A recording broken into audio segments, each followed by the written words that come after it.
कब्जा कर रखा है, इसने मेरे को घर से बाहर निकाल दिया, आप साहब ये डिसाइड करो कि प्रॉपर्टी किसकी है और तब तक आप मुझे कब्जा दे दो। कोर्ट ने कह दिया, एक आदेश पास कर दिया कि जब तक फैसला सुनाया नहीं जाता तब तक ये कब्जे पे रह सकते हैं। जब तक फैसला सुना, कोई भी केस के दौरान जब भी फैसला होता है ना, उसको हम यही बोलते हैं कि कोर्ट बोलती ही ऐसे ही है कि जब तक केस फाइनल नहीं हो जाता या डिसाइड नहीं हो जाता तब तक, मतलब अगर केस डिसाइड होता है और उसमें ये बात आती है कि भैया मकान मेरा नहीं है, मुझे हटाया जा सकता है, तो ये फाइनल तो नहीं हुआ, ये तो चेंज हो सकता है, ये कभी भी चेंज हो सकता है। या केस, या ये बोलूं कि भाई इसकी तो एक मियाद है, एक टाइम पीरियड है कि जब तक फैसला नहीं होगा तब तक इसकी मियाद है।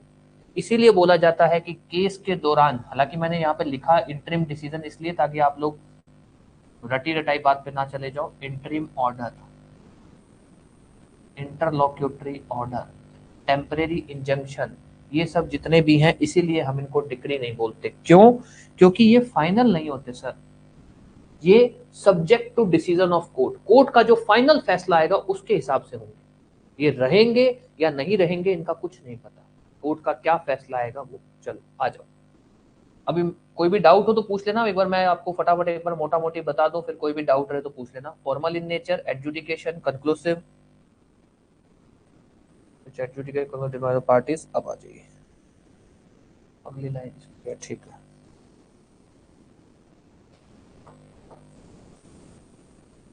Formal expression, adjudication, conclusive in nature.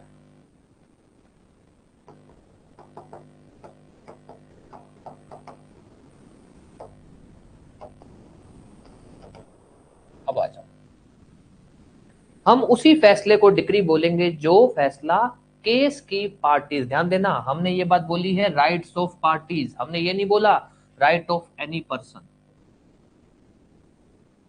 हमने ये नहीं बोला। कोई भी ऐसा फैसला जो केस की पार्टीज की राइट बता रहा हो उसको हम डिक्री बोलेंगे। सपोज मान लो मैंने रुचिका पे केस किया था कि साहब ये जो प्रॉपर्टी है ये मेरी प्रॉपर्टी है और आप डिक्लेयर करो कि ये प्रॉपर्टी मेरी है और रुचिका को उस प्रॉपर्टी से हटाओ। सपोज उस केस के अंदर ऐसी कोई इधर उधर की बातें होती हैं और होते होते कोई ऐसा आदमी जो केस की पार्टी नहीं है उसको लेकर कोर्ट फैसला सुना देती है, कोई तीसरा आदमी उसको बोल देती है कि भैया जब तक ये केस, जब उसको बोल देती है कि भैया ये प्रॉपर्टी तुम्हारी नहीं है, वो तो केस की पार्टी नहीं है, वो तो केस के अंदर उसका कोई लेना देना ही नहीं है, ना वो उस केस की एज ए पार्टी के तौर पर नेम भी नहीं है, उस फैसले को डिक्री नहीं बोला जाएगा। कोई भी ऐसा फैसला जो केस की पार्टीज को लेकर होना चाहिए तभी हम उसको डिक्री बोलेंगे। चलो ये तो बेसिक है कि भाई ऑब्वियस है, कोर्ट पागल तो है नहीं कि किसी भी तीसरे आदमी को लेकर फैसला सुनाएगी। अगर किसी तीसरे आदमी को लेकर फैसला सुनाना भी होगा तो कोर्ट उसको पार्टी के तौर पर ऐड कर देगी, फिर वो डिक्री बन जाएगा। तो ये तो कुछ अलग नहीं है, ये इंपॉर्टेंट है।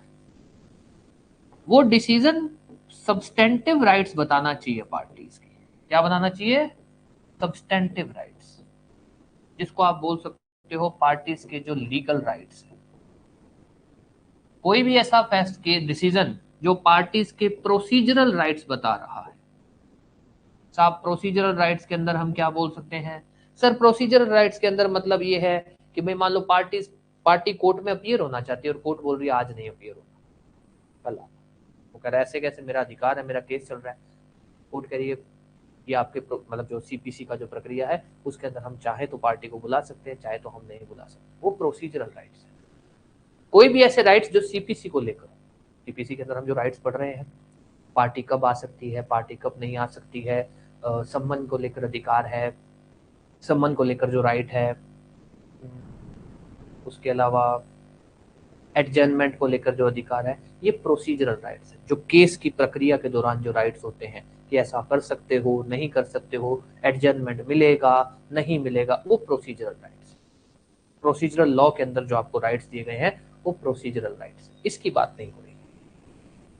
वो राइट्स जो आपके सब्सटेंटिव इन नेचर है। सब्सटेंटिव नेचर मतलब कि भाई आपका अधिकार क्या बनता है, लीगल राइट्स जो आपके कॉन्ट्रैक्ट में है, आपके टीपीए में है, आपके इसमें क्या नाम है आपका, कॉन्ट्रैक्ट हो गया, टीपीए हो गया, और भी कोई सिविल लॉ हो गया क्या, और कोई सिविल लॉ रह गया, जो भी छोटा मोटा जो भी सिविल लॉ है उनमें।